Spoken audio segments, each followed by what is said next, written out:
We'll go to Radhikunj. Come here, Radhikunj. And Krishna is telling, he's thinking, oh, they are calling me to Radhikunj. So let me go there. So when he goes there to Radhika, he has been cheated. But then we see Chandravali, her prem is also very exalted. Don't think her prem is less. He's also exalted. Because she has this Krita Sneha. And Radharani has Madhu Sneha. Chandravali, she has this Tadiya Bhav. Radharani has Madhya Bhav. So Radharani, she thinks Krishna is mine. This is Madhya. And Chandravali thinks I am Krishna's. And Radharani's mood is called Madhu Sneha. Madhu means, you see, honey. Honey is soft and also sweet, tasty. But Krita Sneha is soft. Ghee is soft, but it is not sweet. So Krishna, he likes more pleasure in the association of Srimati Radhika. But then if that is the case, then why are there so many Sakhis? Like 360 kinds of Sakhis. Why? Why are there Vipaksha, Swapaksha, Tatashta, Surit? Why so many classifications? Like Swapaksha means Lalita Vishaka. They are in Radharani's group. Vipaksha means Chandravali, Padma, Saibhya. Tatashta means Bhadra Sakhi. Bhadra Sakhi, she is favorable to Chandravali and she is neutral to Srimati Radhika. And there are the Surit Sakhis like Shyamala. Shyamala, she is favorable to Radharani and neutral to Chandravali. So why so many classifications? No, they can only be Swapaksha gopis. Only Radharani, everyone is Radharani's side. Why so many? Because Krishna, he is Akila Sam with Murti. He is the emporium of all rasas, means he is the object of all rasas, but at the same time, he also wants to relish all these different kinds of rasas. Although he is the object, he is Ekaras.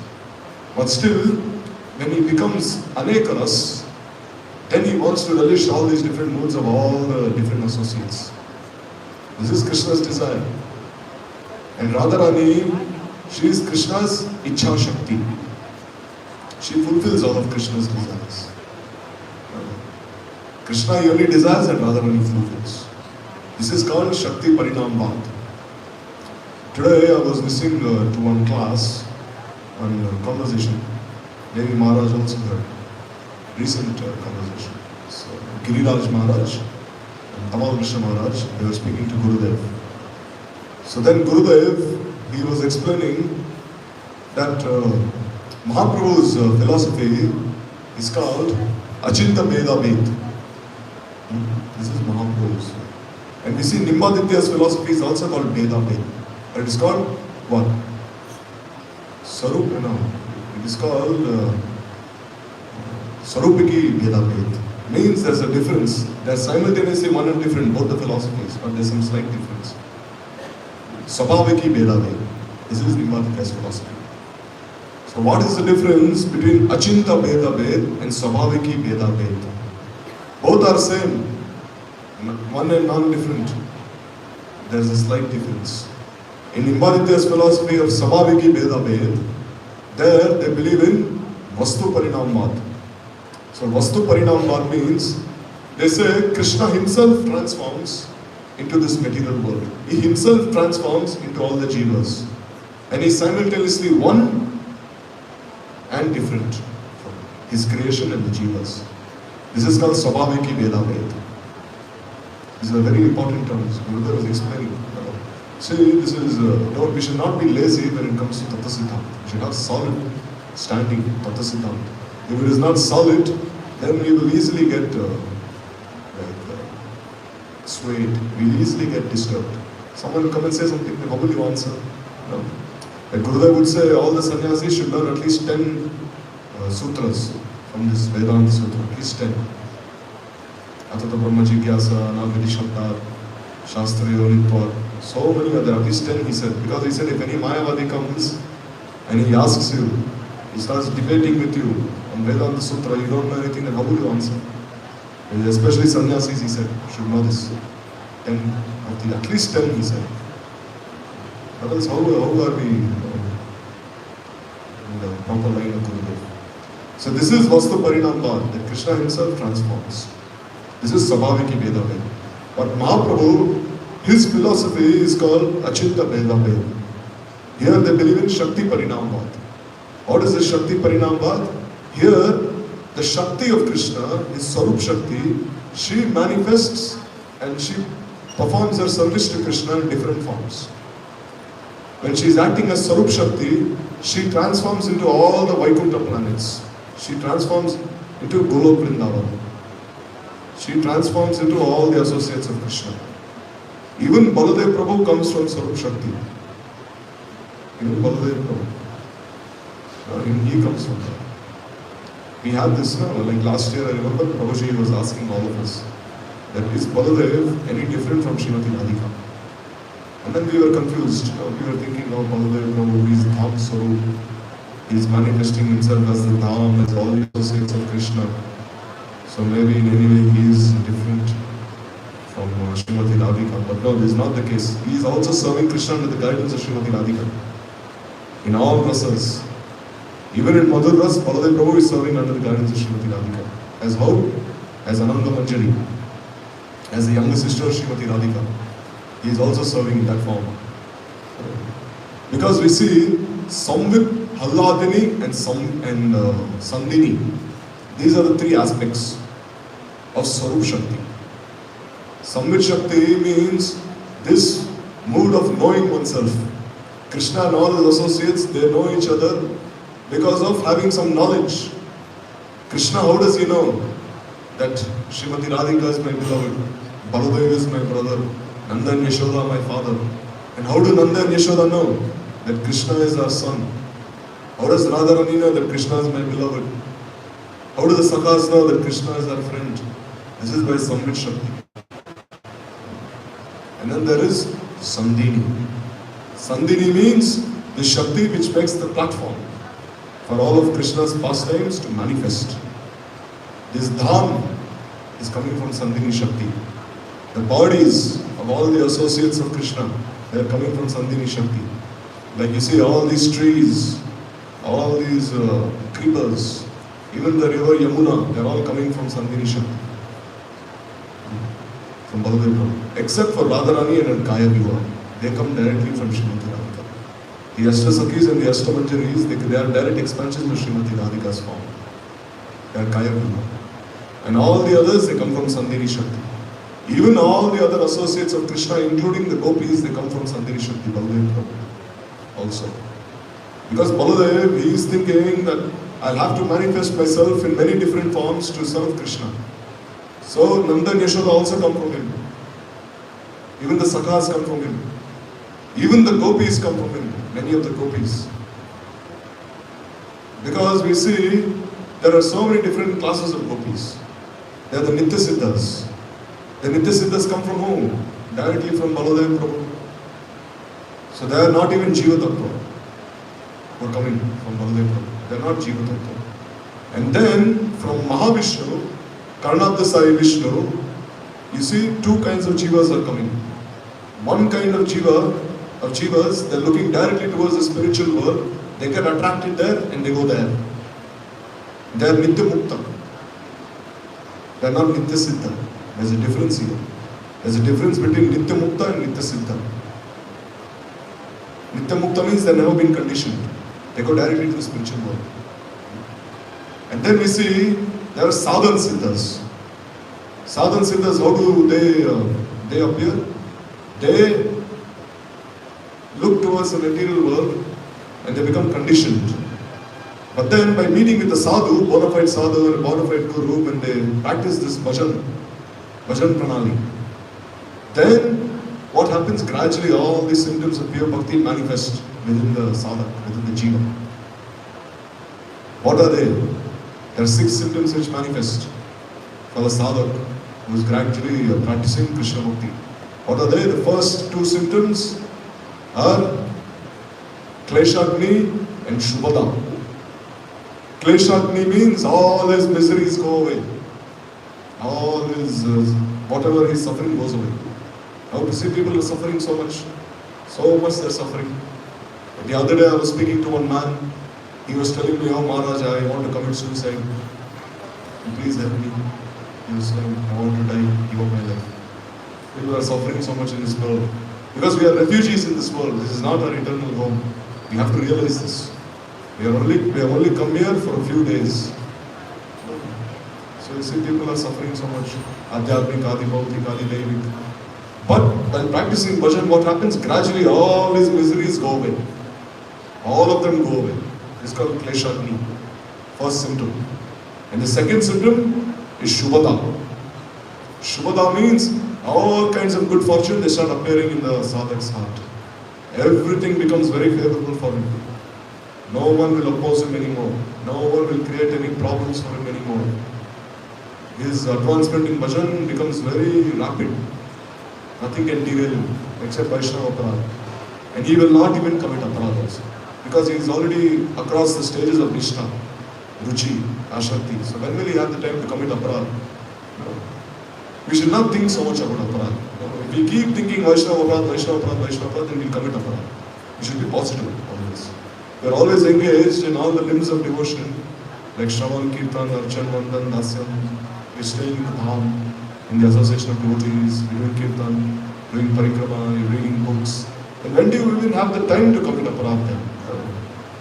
If you are absorbed in the positive, then when do you have the time to do the negative? When do you have the time? So don't think so much about aparadha. Of course, doesn't mean we become careless, but still we should focus more on that. So then this is Shubhala.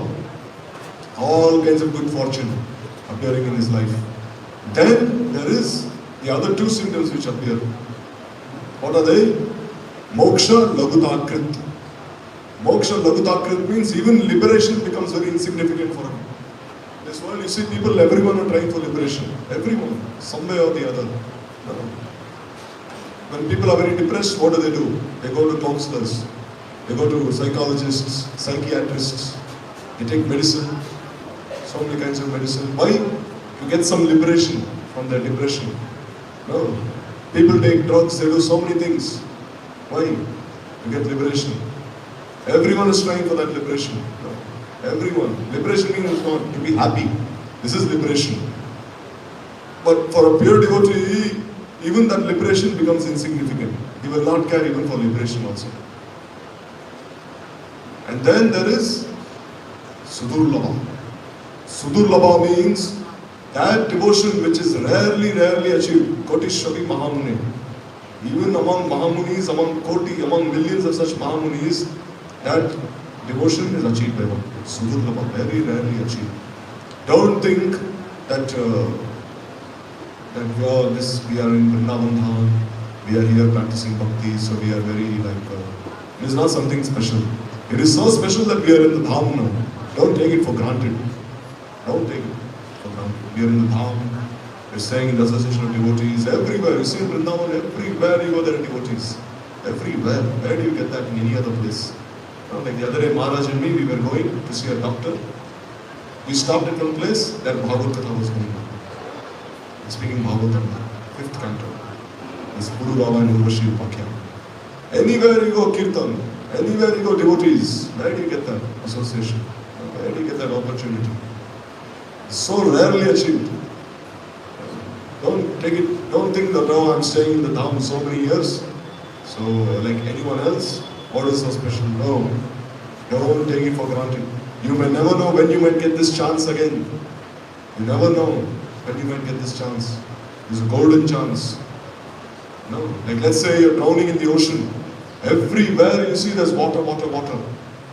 How will you stay afloat? You're trying to swim, but you're losing so much energy. But then what happens? All of a sudden, somewhere in the ocean, you see one log of wood. You see one wooden log floating. Somewhere in the middle of the ocean, you could not have even imagined. And immediately you catch hold of that wood, and it helps you stay afloat. And then gradually you're floating across, and a ship comes and takes you.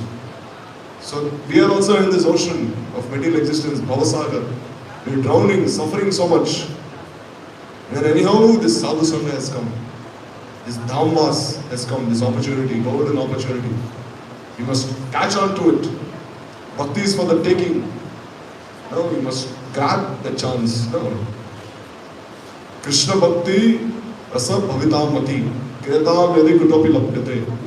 Tattulaulyam apimulyam ekadam. Janma koti sukritai na lapyate. Janma koti sukritai na lapyate. Even if you perform sukriti for millions of lifetimes, still you cannot achieve this Krishna Bhakti. But still that opportunity has been given to us to be in the Dham. So this is Sudurlabha, very rarely achieved. And then the last two symptoms which come are what? Sandrananda Visheshatma. So Sandrananda Visheshatma means the stage of Bhav. Means that prem which is in one of the eternal associates of Radha and Krishna, that prem will be transmitted into your own heart. That prem will come into your own heart. What is that prem? Shuddha Shabda Visheshatma. Shuddha Shabda Visheshatma, Prema Suryansu Samyavat, Vishubhishchittamasana, Kadasau Bhava Uchate. So that bhava will come from one of the eternal associates of Radha and Krishna and be transmitted into your heart. If you are following this Madhurya Bhav, then that bhava which is in Rupa Manjari's heart, that Rupa Manjari has, that will come inside your heart and melt your heart. If you are following Nanda Yashoda, then that bhava which is in their heart will come inside.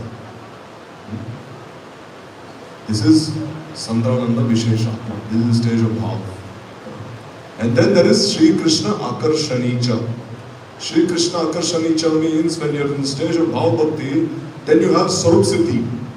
Sarup Siddhi means now you have realized your eternal form. This is Siddha Pranali. Don't think Siddha Pranali is so easy.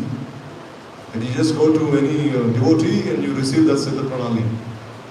And he tells you are this gopi. You have this beautiful form.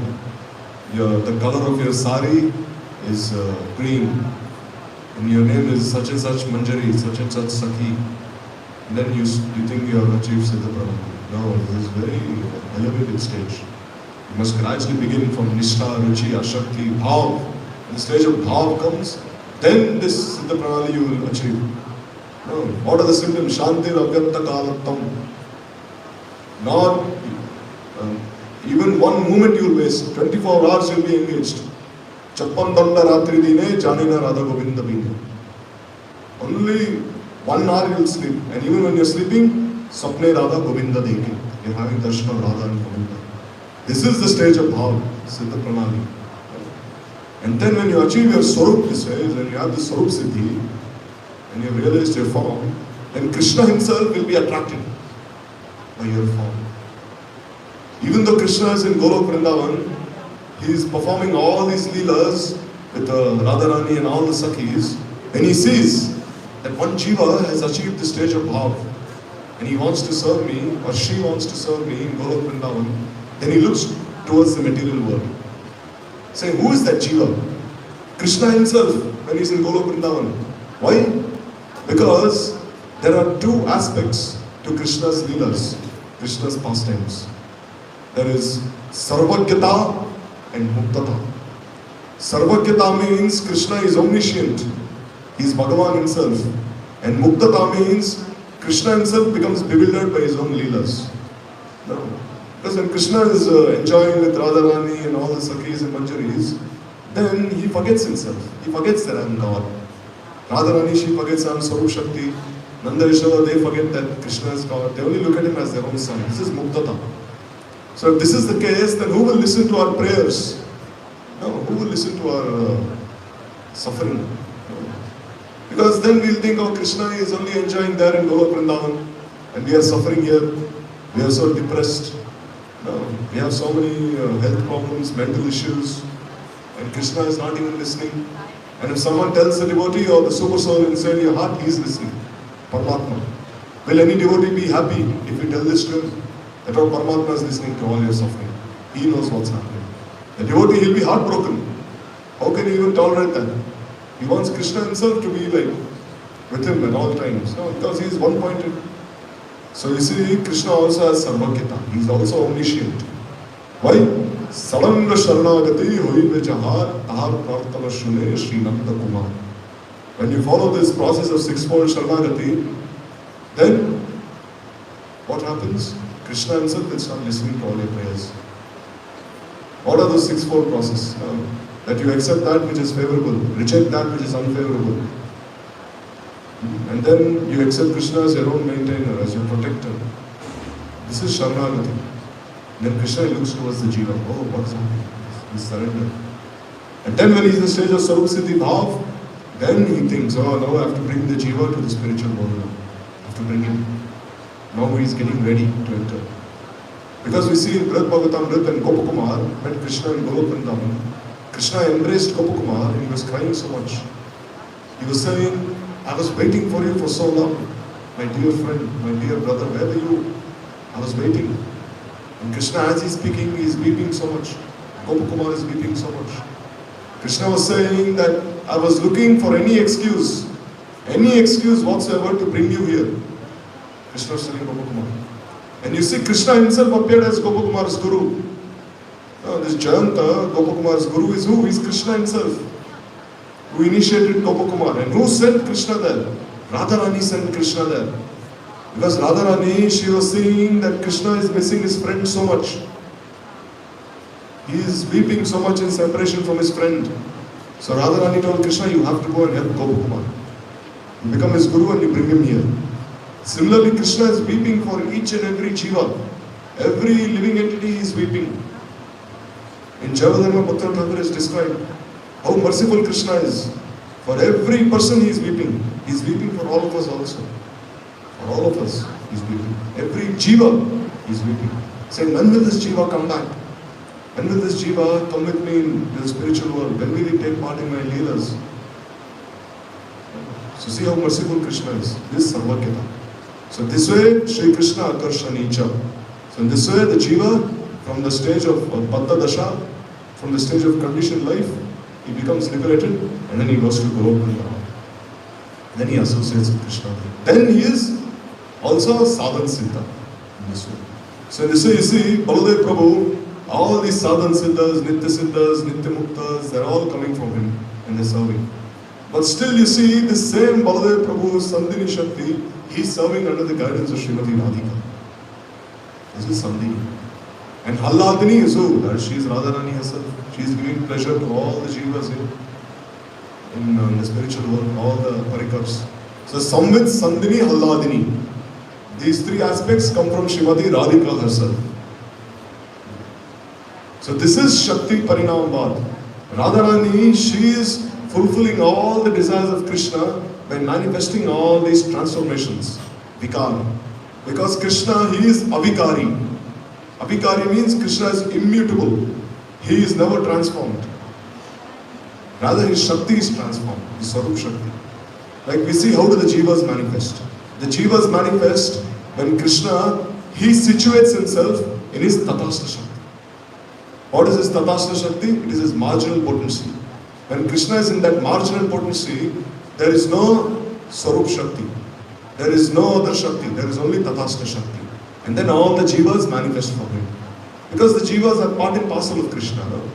So when Krishna situates himself in his Tatastha Shakti, then the Vipinamsha Jivas manifest. What is the meaning of Vipinamsha? The Jivas have all the qualities of Krishna. They are also Satchidananda. They are also. Now we say, no, Ishvara Parama Krishna Satchidananda Vigraha Nadi Radhe Govinda Sarvakana. The Jivas also have this Satchit Ananda. But to a very minute degree, they are Anuchetana. And Krishna is Briyat Chaitanya. This is Tatastha Shakti. And when Krishna situates himself with his Sarup Shakti, then all his avatars manifest. Vishuddha Sattva. Like Ram, Narsinga, Kalki, then the Vaikuntha planets, Golakunda, they all manifest when he is with his Sarup Shakti. And when he is with his Maya Shakti, the material world manifests. This world that we see around us. This way. So this is Shakti Parinamvad. So this is the speciality of Mahaprabhu's line, Achinta Bheda Bhed. And the other philosophies, they all follow Vastu Parinamvad. But only in Mahaprabhu's line, they follow this Shakti Parinamvad. I was seeing on video once in a morning walk, and Gurudev, he was asking one devotees. He was asking, saying, you explain what is this? Vastu Parinamvad, Shakti Parinamvad. And it's like first, like he asked some devotees, and some devotees were like having some difficulty. Then Gurudev himself started explaining all these things. He said it's very important to know all these things. Because sometimes we get carried away, you know. We think, oh, only Radha Dasyam, Manjari Bhav, we serve Radha and Krishna like the Manjaris, and we don't care for all this philosophy. We say, oh, there's no need for all this philosophy. We're only one-pointed Raghavana Bhaktas, Rupananda Bhaktas. No, we should learn all these things. They're very important. So in this way, Radharani, she is the Ichha Shakti of Krishna, fulfilling all his desires. So this is Shakti Parinama. So here we see that same Radharani, she manifesting all her Sakhis. Why?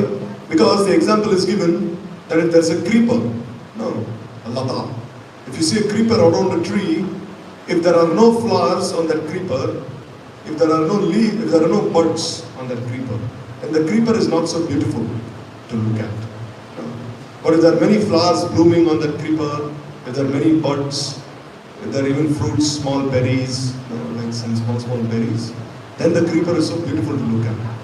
Similarly, who is that creeper? She is Srimati Radhika herself. And who is that tree around which the creeper has entwined itself?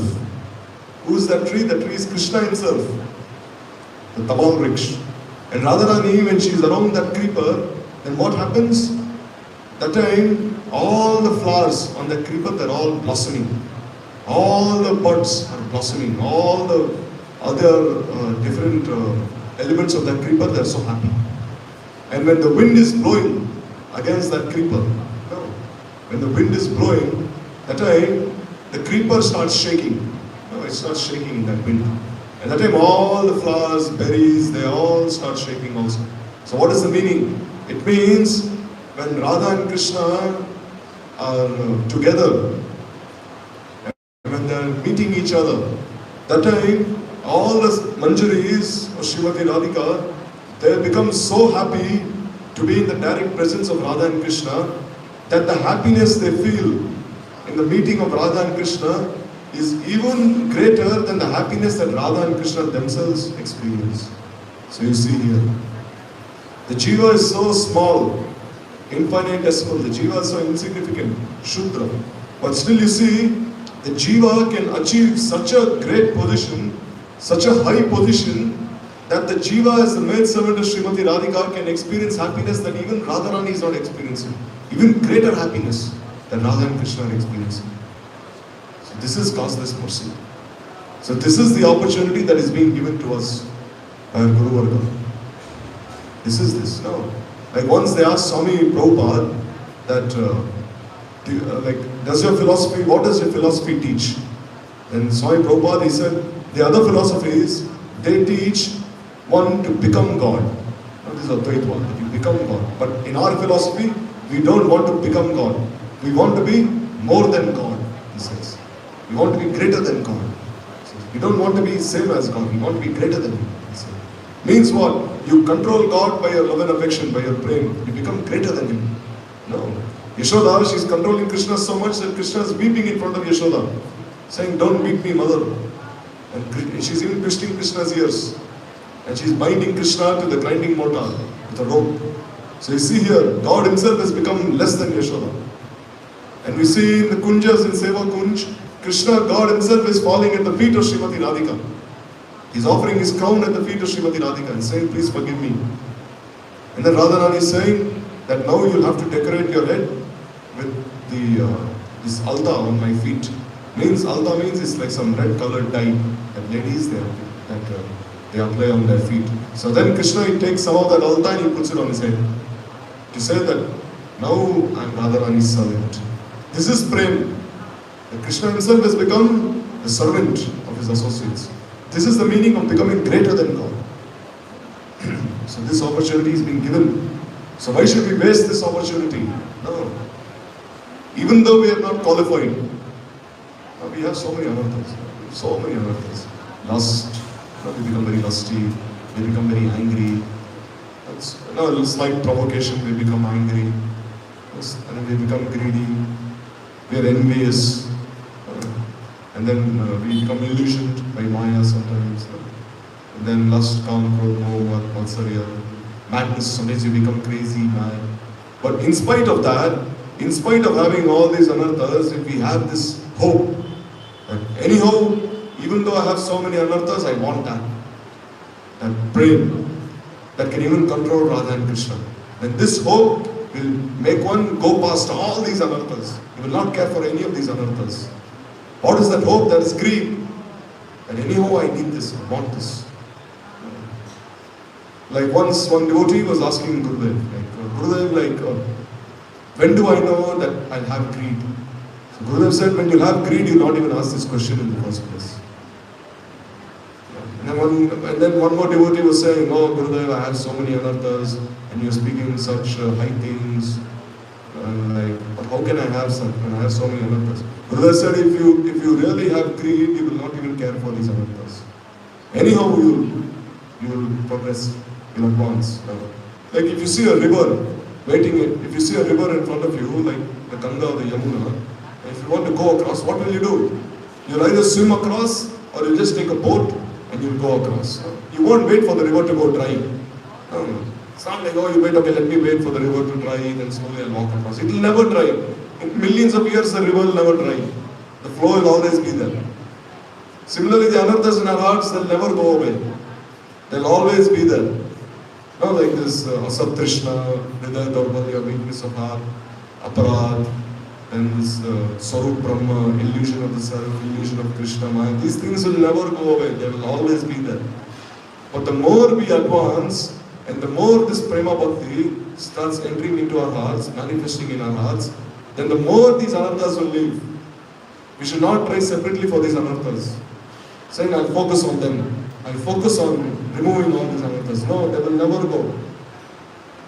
Because since time immemorial, no, even before time began, we have been conditioned. Now we are seeing, presently, we only know the anarthas that we have in this life. But what about the anarthas we have got from our previous lives?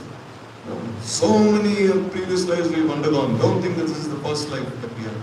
So many lifetimes. What about all those anarthas? They are also present in our minds. And we are suffering because of those anarthas. So how will they go away? Only by practicing bhakti. Prema bhakti chahavite, avidya vinasha jati. First prema bhakti will come and then avidya will go away. No. This is the process that is being given. So here, Gurudev is saying, Raya Ramananda Samvad is one of the most shining treasures within Chaitanya Charitamrita, written by Krishnadas Kaviraj. It is like the Kaustubh Mani, the most brilliant jewel adorning the neck of Krishna. So Krishna, he has this Kaustubh Mani. What does he do with that Kaustubh jewel? Sometimes he can see the image of Srimati Radhika. This is the Kaustubh Mani. Wherever Radharani is, if sometimes Radharani is in Jabat or Barsana and Krishna is in Nandagaon in the forest and he's missing Radharani so much, then he looks at this Kaustubh jewel. It has the image of Srimati Radhika. Sometimes he can even see what Radharani is doing presently. You can even see that. So this Raya Ramananda Samvad is like that jewel, the topmost jewel. So Narottam Thakur has said, Krishnadas Kaviraj, Rasika Bhakata Maj, Jena Kailo Chaitanya Charit, Gaur Govinda Leela Shunyay Galay Shila, Tahatena Vailo Modachitta. Krishnadas Kaviraj was a high-class devotional poet. He is also bhavuk. He is always relishing these different rasas. He has made Chaitanya Charitamrita. He has written, which describes the pastimes of Mahaprabhu and Govinda Leelamrita. Both these books, they are the best of all contributions. Chaitanya Charitamrita and Govinda Leelamrita. The Govinda Leelamrita is a very confidential book. So Govinda Leelamrita, we should be careful before reading them. Govinda Leelamrita and Krishna Bhavanamrita. Because these two books, they describe many confidential leelas of Radha and Krishna. Very confidential leelas. We must be very careful. Now when we as and when, under guidance, we should read these books, especially.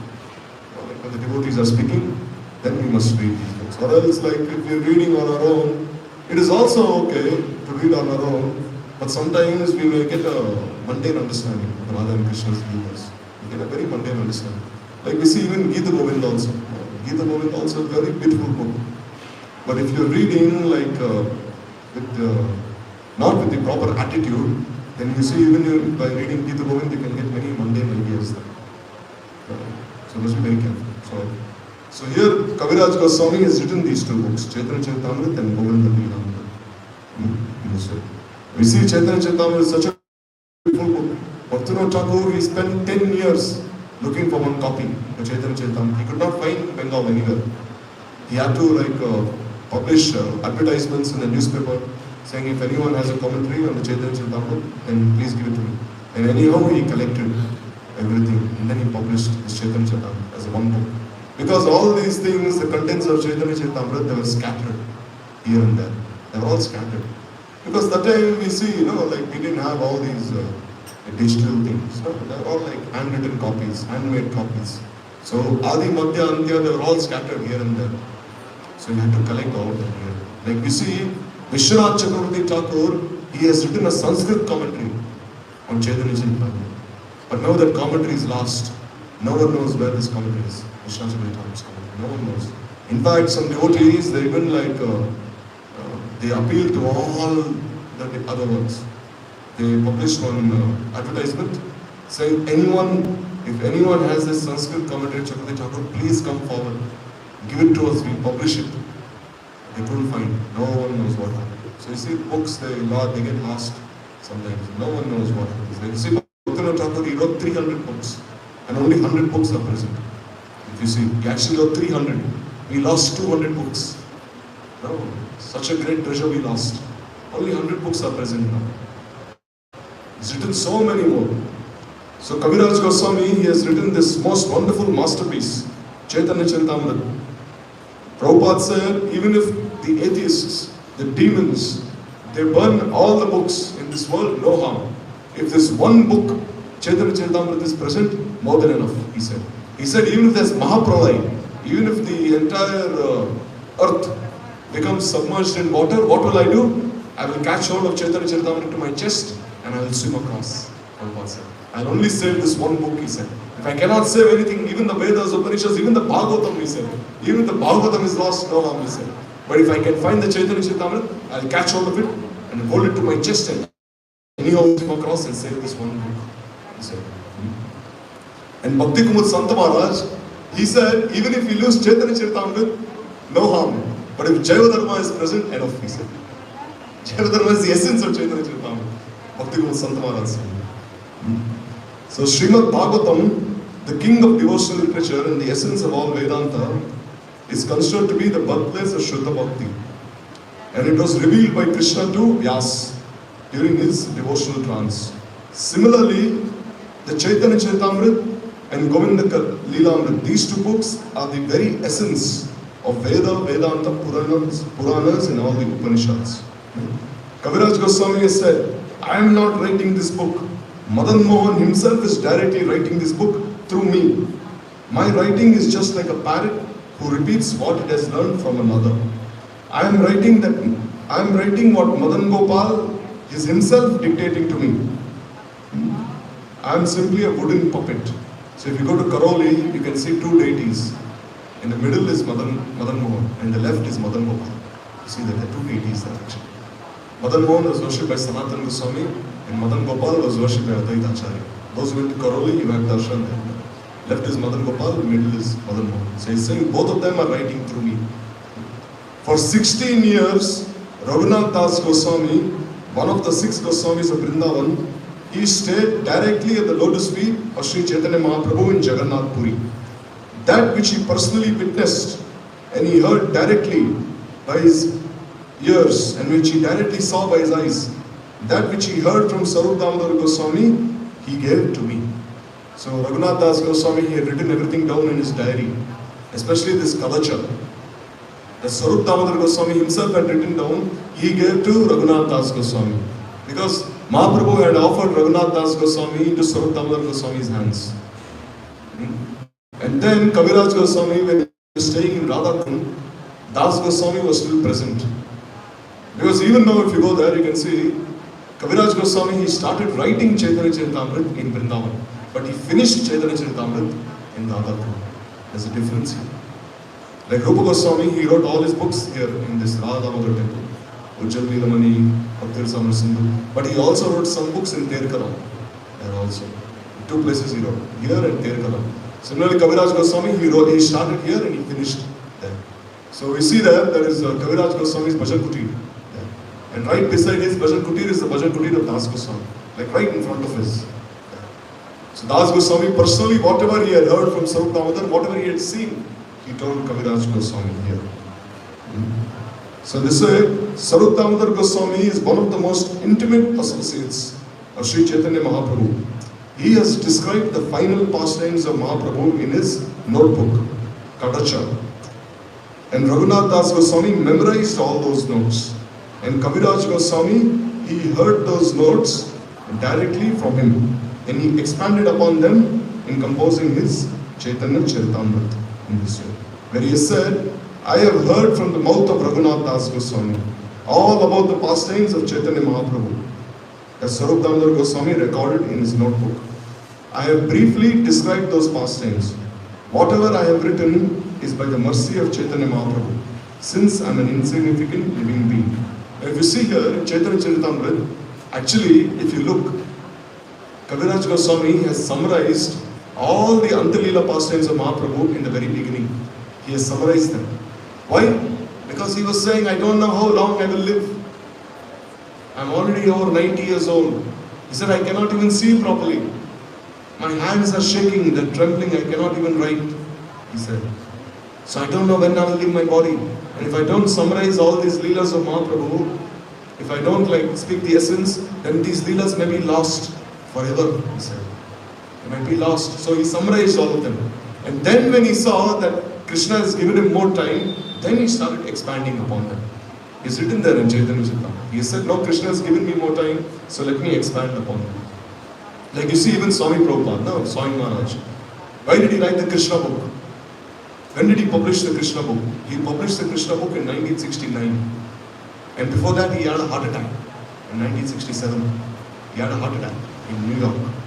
In fact, when he told the devotees, no, take me to India, he said. I want to die there, he said. I don't want to live here, take me back there.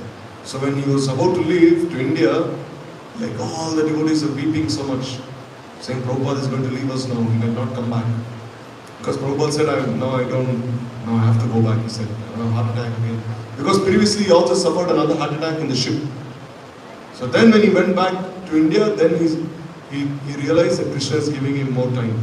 So then when he came back to the West, then he started writing the Krishna book immediately. Because he said, I don't know how much more time I have. So I have to speak about all these leelas of the Krishna book. All these pastimes of Radha and Krishna. So there he has condensed all these leelas of Radha and Krishna in the Krishna book there. No, there's one famous letter. No, like in one letter, one devotee, he told Prabhupada, that Prabhupada, I'm so lusty. What can I do? I cannot control myself. A very famous letter. And what did Prabhupada write to him in reply? He said, you read Krishna book, he said. You read the pastimes of Krishna and the gopis. And all the lust will go away. He said, Vikritam Rajviridam Cha Vishnu. Shradhan Vito Anushunaya Athavarnayedva. Hridrogam Pratilapya Kamam. That hridrog will go away. So then, in this way, Swami Maharaj, he finished that Krishna book there. So here also Kaviraj Goswami, he finished it in time. So here, in this Chaitanya Charitamrita, Kaviraj Goswami, he has said that actually I am more wicked than Jagai and Madai. I am even more lower than a worm in stool. Anyone who hears my name loses the results of all his pious activities. And anyone who takes my name incurs sin. So this is humility. And he's saying, I have written this book only by the mercy of Sri Govinda Dev, Madan Mohan, Gopinath, Chaitanya Mahaprabhu, Nityananda, Advaita Acharya. So you see, we are present in this very place where he wrote this book. How fortunate we are. No. We are present in this very place where he wrote Chaitanya Charitamrita. How far is this Madan Mohan temple or Radha Damodar? How far is it? Only 10-15 minutes from here. This place has its foot dust. No, and we are discussing all these things, how fortunate we are. So he's saying, I've written only by the mercy of Mahaprabhu and all his associates in 6 Goswamis. So here, in this Chaitanya Charitamrita, Kaviraj Goswami has described many beautiful jewels as Shikshastakam, Rupa Siksha, Mahaprabhu's instructions to Rupa Goswami, Sanatan Siksha, Mahaprabhu's instructions to Sanatan Goswami, Rayanamananda Samvad, Mahaprabhu's conversations with Gopinath Acharya, Sarvam Bhattacharya, the Rath Yatra. He said, if one reads this, then one will surely get sambandha relationship with Krishna, one will surely realize Abhideya, means pure bhakti, and one will surely achieve prayojan. And what is that prayojan? Krishna prem, in this way. One will surely have. So in this way, in this conversation between Raya Ramananda and Mahaprabhu, the prem of Srimati Radhika is established as the crest jewel of all attainments. Later in this conversation, Raya Ramananda Prabhu describes the very elevated stage of prem called Prem Vilas Vivarta. So what is Prem Vilas Vivarta? In which Radharani, she becomes the enjoyer and Krishna becomes the enjoyed. So you see here, this is the meaning of prem. Normally Krishna is the enjoyer and Radharani is the enjoyed. Now, Krishna is like in Radharani's bhogya and Krishna, he is enjoying her. But here it becomes the opposite. Now, like if you see, this is like anti-clockwise. Now you see a clock, it goes this way. But what is anti-clockwise? The clock, it goes this way. Like how is a whirlpool created in the river? Now you see many whirlpools in the river. How is it created? It is seen, a whirlpool is seen when the water, instead of going downstream, it starts going upstream and mixes with the water coming downstream. So when one flow is going this way, one flow is going this way, then whirlpool is created. So similarly, this is this Prem Vilas Vivart in this way. That they are experiencing so many different bhavs that no one can describe. Upon hearing this extremely exalted stage of Prem, Mahaprabhu accepted it as the soul's ultimate goal. Mahaprabhu also accepted that following in the footsteps of the Sakhis of Braj is the only method by which one can attain this goal, only by following the gopis, not by following anyone else. By hearing with complete faith this conversation between Raya Ramananda and Chaitanya Mahaprabhu, one will certainly achieve Prema Bhakti to the lotus feet of Radha and Krishna. One will surely achieve this Krishna Prema. And secondarily, as a secondary result, one will also have complete realization of Krishna Tattva, Radha Tattva, Prem Tattva, Ras Tattva, everything else in this way. So in this way, this is a very wonderful conversation between Raya Ramananda Prabhu and Sri Chaitanya Mahaprabhu. So as and when we get the time, we have to like read all these things and meditate upon what is being told and what is being heard. So we'll stop here and falling into the feet of Sri Chaitanya Mahaprabhu and Raya Ramananda Prabhu. We pray that this praying that is being discussed, we will achieve this. We should not be hopeless. No. Why should we wait for like so many lifetimes? Like one devotee is always asking me, oh, how many more lifetimes do you think we will achieve this praying? And he says thousands of lives. It may take thousands, millions. Why so many lifetimes? If we want, we can even achieve in this life. Why we have to wait for another life? Of course, it is not possible to achieve in this life. It is not possible. But still, why can't we hope? No, hope against hope. No. Like you see, if we like in my school, teachers will say that you aim for 90%, 95%. And we'll ask, ma'am, why are you saying this? You aim for 90%, it's too much for us. And the teacher would say, if you aim for 95%, you'll get 80%. If you aim for 80%, you'll get 60%. If you aim for 60%, you'll get 45%. If you aim in this life, it will take 3-4 lives. If you aim for 5 lives, it will take 20 lives. If you aim for 100 lives, it will take 1,000 lives. So if you aim for this life, then in 10 lives only you can get this prema. Then we will be there eternally with Radha and Krishna in the spiritual world forever and ever. Never to come back to the material world again. So in this way, we only hope that this prema becomes a reality in our lives and not just some subject of speculation. So Raya Ramananda Samvad ki jai, Raya Ramananda Prabhu ki jai, Chaitanya Mahaprabhu ki jai, Tadya Tarika Vrind ki jai, Krishna's Kaviraj Goswami Prabhu ki jai, Chaitanya Chaitanya ki jai, Nand Koti Vaishnava ki jai, Dai Lok.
And here, English. English, only English. This is English in YouTube? Yeah, yeah. In YouTube?